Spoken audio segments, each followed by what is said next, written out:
ఒక్కసారి మా మాధురి గారు ఏంటది అంత చీకట్లో ఉన్నారేంటి? ఏమైంది?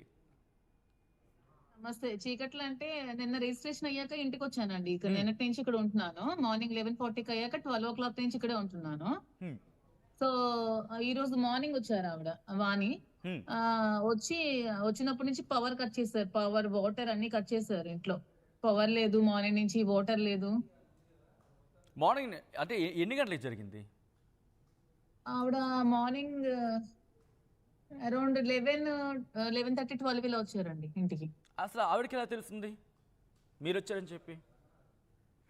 అంటే నేను రిజిస్ట్రేషన్ అయిందని చెప్పి, నేను ఇంట్లో ఉంటున్నానని చెప్పి హ్మ్. పోలీస్ వారికి రిక్వెస్ట్ చేయడం జరిగింది. నాకు హెల్ప్ కావాలి, కొంచెం థ్రెట్ ఉంది, నేను ఇక్కడ ఉంటాను, కొంచెం నాకు సపోర్ట్ చేయండి అని చెప్పి నేను లెటర్ పెట్టుకోవడం జరిగింది. హ్మ్. రిజిస్టర్ డాక్యుమెంట్ తో పాటు నేను ఒక రిక్వెస్టింగ్ లెటర్ కూడా పెట్టుకున్నాను.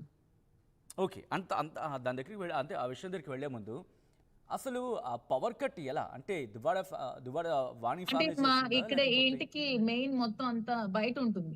ఓకే. ఆ కాంపౌండ్ వాల్ బయట ఉంటుంది. సో హ్మ్. అందుకని ఆవిడ ఈజీగా అవన్నీ కట్ చేసేసారు. మరి మీరేం ఫిర్యాదు చేయలేదా? కంప్లెయింట్ ఏం ఇవ్వలేదా? నేను ఆల్రెడీ పోలీసులు కంప్లైంట్ చేశాను. వెయిట్ చేయండి అంటున్నారు. కానీ ఇంతవరకు పవర్ కూడా రాలేదండి. మరి ఏం చేద్దాం అనుకుంటున్నారు ఇప్పుడు? ఏం చేస్తాను, ఇలా ఒక్కదాన్నే ఫైట్ చేసి ఒక్కదాన్నే ఉన్నాను ఇంట్లో. హ్మ్. హ్మ్. ఒంటరిగా ఫైట్ చేస్తున్నాను అంతే. సో కాలమే సమాధానం చెప్పాలి ఇంకేం జరుగుతుందో. శ్రీనివాస్ గారు హెల్ప్ ఏం తీసుకోలేదా? మరి శ్రీనివాస్ గారు హెల్ప్ తీసుకోవడానికి, శ్రీనివాస్ గారు రిజిస్ట్రేషన్ చేసిన తర్వాత తను అక్కడికి క్యాంప్ వెళ్ళిపోయారండి. హ్మ్. హ్మ్. ఉమ్, తను కూడా కొంచెం మెంటల్ గా బాగా ఆ, మనస్తాపానికి చెందారు. ఈవిడ ఈవిడ వల్ల కొంచెం డిస్టర్బ్ అయ్యారు.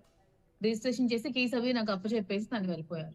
సో అంటే ఆయనతో మాట్లాడినప్పుడు ఏమన్నారు? రిజిస్ట్రేషన్ సందర్భంలో కావచ్చు, అయిపోయిన తర్వాత అంటే కావచ్చు. యాక్చువల్ గా నేను అతనికి కాంటాక్ట్ చేయడం జరిగింది.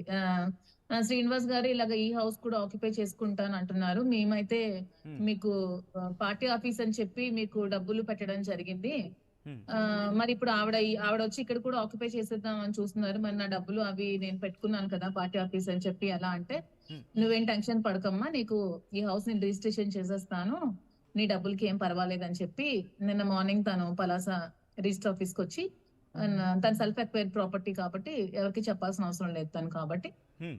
తను తనే వచ్చి రిజిస్ట్రేషన్ చేయడం జరిగింది. రిజిస్ట్రేషన్ అయిపోయిన తర్వాత అంటే ఆ ఇల్లు మీ పేరు మీదకి వచ్చేసిన తర్వాత కూడా దువ్వాడ వాణి అక్కడికొచ్చి ఆహ్, అంతటి ఇన్‌ఫాక్ట్ అంత ఉద్రిక్త వాతావరణం కారణం ఏంటి? అంటే ఆవిడకి ఆ విషయాన్ని కన్వే చేయలేదా? లేకపోతే తెలియదా?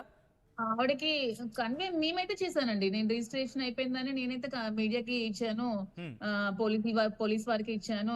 మన డిస్ట్రిక్ట్ కలెక్టర్ కూడా నేను లెటర్ పెట్టడం జరిగింది. నా పేరు మీద రిజిస్ట్రేషన్ అయింది సార్, కొంచెం నాకు ఇక్కడ సెక్యూరిటీ కావాలి, ఈవిడ వచ్చి ఇలా చేస్తుందని చెప్పడం జరిగింది. హ్మ్. అయినా సరే ఆవిడకి ఇదే అలవాటు. ఎవరి ఆస్తిలో వచ్చి లాక్కోవడం, ఎవరి ఆస్తుల్లోకి చొరబడడం ఇదే అలవాటు ముందు నుంచి కాబట్టి తను ఇంకా వచ్చి గొడవ పెడుతోంది. మరి మొన్నటి వరకు ఆస్తులు ఏమి వద్దు, హస్బెండ్ కావాలని చెప్పింది. మరి ఇప్పుడు ఎందుకండి ఇప్పుడు నా ఇంటి దగ్గర వచ్చి గొడవ పెట్టాలి? మరి హస్బెండ్ దగ్గరికి వెళ్ళి హస్బెండ్ తో తేల్చుకుంటే సరిపోతుంది కదా. మొన్నే కదా రీసెంట్ గా నాకు ఆస్తులు ఏవి వద్దు, హస్బెండ్ కావాలని చెప్పారు. మరి అవునవును. హస్బెండ్ తో తేల్చుకోమని చెప్తే సరిపోయింది కదా. మరి ఇప్పుడు ఎందుకండి ఈ ఆస్తి కోసం, నాకు రాసిచ్చిన ఆస్తి కోసం, నేను డబ్బులు ఇచ్చి కొనుక్కున్న ఆస్తి కోసం ఎందుకండి ఇంత గొడవలు పెట్టాలి? నన్ను ఎందుకు ఇంత టార్చర్ చేయాలి? నేను ఇప్పటికి డబ్బులు ఇచ్చి కదా ఇప్పటికి ఇంకా కొనుక్కున్నాను. ఉన్నారా? నేనేం ఫ్రీగా రిజిస్ట్రేషన్ చేసుకోలేదు కదా. డబ్బులు ఇచ్చి నాకు రావాల్సిన డబ్బులకి నేను బదులుగా రిజిస్ట్రేషన్ చేయించుకున్నాను. తిరిగి నేను కూడా 3 చెక్స్ ఇవ్వడం జరిగింది, అమౌంట్ ఇవ్వడం జరిగింది. హ్మ్. హ్మ్. దానికి నేను రిజిస్ట్రేషన్ చేసుకోవడం జరిగింది. సో మరి తనకి హస్బెండే కావాలనుకుంటే మళ్ళా ఇంకా వచ్చి ఇంటి దగ్గర గొడవలు ఎందుకు? ఇప్పుడు నాకు ఇలా పవర్ కట్ చేయడం ఎందుకు? నిచ్చెనలు తెచ్చి లాడర్లు తెచ్చి ఎక్కడం ఎందుకు? ఇప్పుడు నా ప్రాపర్టీకి డ్యామేజ్ చేయడం ఎందుకు? సీసీ ఎక్కారా? కెమెరాస్ అంటే ఇంట్లోకి పగలగొట్టడం దేనికి? ప్రవేశించారా? నిచ్చెన లాడర్స్ అవి తెచ్చారు. మీకు వీడియో కావాలంటే పెడతాను. లాడర్ హ్మ్. అవి తెచ్చారు. హ్మ్. ఆ హ్మ్. వీడియో మీకు ఫుటేజ్ కావాలంటే ఇప్పుడే పంపిస్తాను. ప్లే చేయండి. హ్మ్. హ్మ్. పంపించండి. లాడర్ పెట్టి ఎక్కడానికి అవి ట్రై చేశారు. హ్మ్. పోలీస్ వారు చెప్పాను. వాళ్ళైతే ఆపారు. సపోర్ట్ చేశారు. పోలీస్ వారు ఆపగలిగారు. హ్మ్. ఇంకా ఏమవుతుందో చూడాలి. ప్రెజెంట్ అయితే ఆవిడ మనుషుల్ని తీసుకొచ్చి ఇక్కడే ఉన్నారు. గోల చేస్తున్నారు. ఓకే. కొంతమంది మనుషుల్ని తీసుకొచ్చి గొడవ పెడుతున్నారు. కానీ దువ్వాడ కెమెరాస్ వాణి పగలగొట్టేశారు వాళ్ళకి. మీరు చూస్తుంటే కనుక కోర్ట్ ఆర్డర్స్ ఉన్నాయి. అది ఇంట్లోకి వెళ్ళొచ్చు అవునండి. అంటే కోర్టు పర్మిషన్స్ ఉన్నాయి. ఆర్డర్స్ ఉంటే శ్రీను హ్మ్. గారి ఇంటి దగ్గర కదా కోర్టు ఆర్డర్స్. శ్రీను గారి ఇల్లు అక్కడ వెంకటేశ్వర కాలనీలో ఉంది. అక్కడికెళ్ళి కోర్టు ఆర్డర్స్ శ్రీను గారితో తెచ్చుకోమనండి. శ్రీను గారి ఇంటి దగ్గర ఉండాలని కదా కోర్టు ఆర్డర్. శ్రీను గారు హ్మ్. ఎక్కడ ఉంటే అక్కడ ఉండమని కోర్టు ఆర్డర్ ఉంది. మరి నా ఇంటి దగ్గరికి వచ్చి కోర్టు ఆర్డర్ పట్టుకుని వెళ్తే ఎలా జరుగుతుంది? నా పేరు మీద రిజిస్ట్రేషన్ జరిగిపోయింది కదా.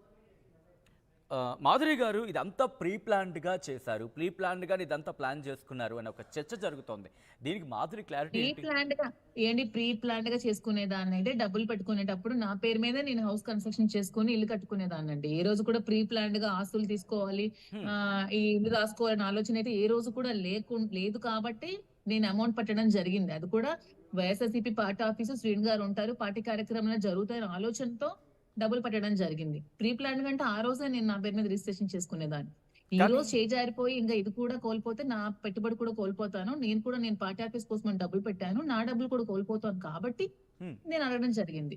అడిగిన వెంటనే శ్రీను గారు కూడా అవును అమ్మాయివి ఆడపిల్లవి నీ డబ్బులు పెట్టుకున్నావు. నీ డబ్బులు తింటే నాదే తప్పు అయిపోతుంది, పాపం అవుతుంది. తప్పు నీ నీ ఆస్తి నీకు రాసిచ్చేస్తాను, రిజిస్ట్రేషన్ చేస్తాను అని చెప్పి అతను రిజిస్ట్రేషన్ చేసి ఇంటి నుంచి వెళ్ళిపోవడం జరిగింది. కానీ పార్టీ ఆఫీస్ అన్నారు మీరు. ఆ పార్టీ ఆఫీస్‌కి తర్వాత ఆయన ఇంటిగా మలుచుకున్న ఆ ఇంటిని మీరు చూసారు. సో ఏంటి అప్పుడెందుకు మీరు పార్టీ ఆఫీస్ కమ్ హౌస్ అండి. 2 కలిపి. Party okay. కార్యక్రమాల కింద హౌస్ అన్ని కలిపి. హ్మ్. పార్టీ ఆఫీస్ అంటే ఒక ఫ్లోరే కాదు కదా! ఇక్కడ మొత్తం 3 ఫ్లోర్స్ ఉన్నాయి. పార్టీ ఆఫీస్ కమ్ హౌస్ 2 కలిపి. హ్మ్. హ్మ్. మరి ఎమ్మెల్సీ ఎక్కడుంటే అక్కడే కదండీ ఎమ్మెల్సీ పార్టీ కార్యాలయం అవుతుంది. అవును. తను అవును. ఎక్కడుంటే కార్యక్రమాలు ఎక్కడ జరిగితే అదే ఎమ్మెల్సీ కార్యాలయం అవుతుంది. కానీ మాధురి గారు ఇప్పుడు ఆఫ్‌కోర్స్ ఇందాక నేను మీరు ఇందాక కాల్‌లో మాట్లాడి కూడా ఆ క్వెషన్ అడిగాను. ఇప్పుడు దువ్వాడ శ్రీనివాస్‌కి ఇల్లు లేదు. మీరు ఇదే అంశాన్ని గతంలో కూడా మాట్లాడారు. ఆయనకున్న ఒక ఇల్లు కూడా ఇచ్చేస్తే ఆయన ఎక్కడ ఉంటారంటూ కూడా.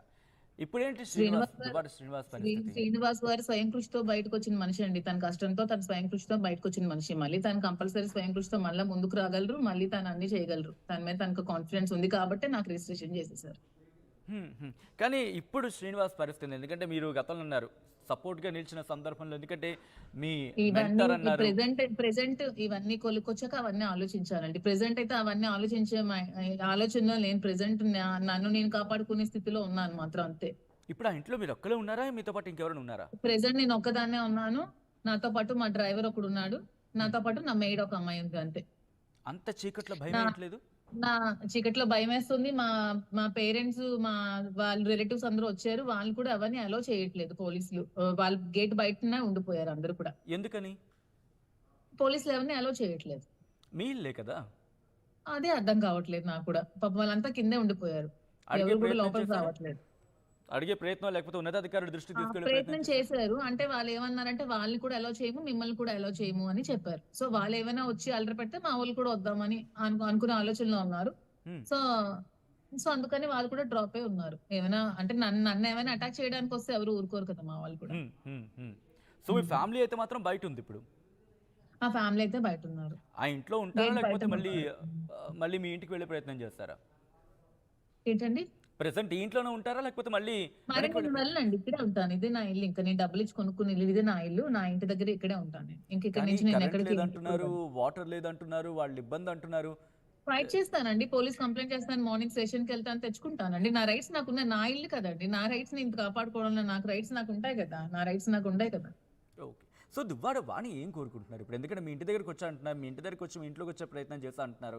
కానీ దువ్వాడ శ్రీనివాస్ ఇంట్లోకి నేను వెళ్తున్నా అంటూ దువ్వాడ వాణి చెప్పిన సందర్భం కూడా ఉంది.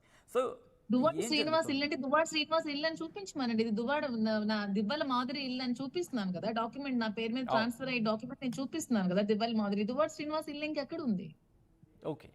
సో దువ్వాడ శ్రీనివాస్ దివ్యల మాధురి ఇందాకలు మిమ్మల్ని అడిగిన క్వశ్చనే బహుశా ఇది ముందు నుంచి నా ప్రీ ప్లాన్ సిచ్యువేషన్ ఎంత దారుణంగా ఉందో చూడండి అసలు. యా. ఇంత ఇప్పుడు కూడా మీతో ఫోన్ ఇంకొక ఫోన్ టార్చ్ లైట్ లో పెట్టుకున్నాను. నేను కంప్లీట్ గా చీకట్లో ఉన్నాను. కంప్లీట్ గా మరి ఎట్లా అంటే చాలా ఇప్పుడు అంటే చాలా దారుణమైన పొజిషన్ లో ఉన్నాను. అండ్ ఫీవర్ కూడా, డెంగ్యూ కూడా ఉంది నాకు. ఒక అవును. 3-4 డేస్ నుంచి ఫీవర్ సఫర్ అయ్యి నేను, మా పేరెంట్స్ కూడా అదే హాస్పిటల్ అని చెప్పుంటారు. హాస్పిటల్ నుంచి ఇంకా నేను డిశ్చార్జ్ అయ్యి వచ్చాను. హ్మ్. ఆ హ్మ్. ఫీవర్ కూడా సఫర్ అవుతున్నాను. చాలా హ్మ్. సఫోకేటింగ్ ఫీల్ అవుతున్నాను. చాలా ఇబ్బంది పడుతున్నాను.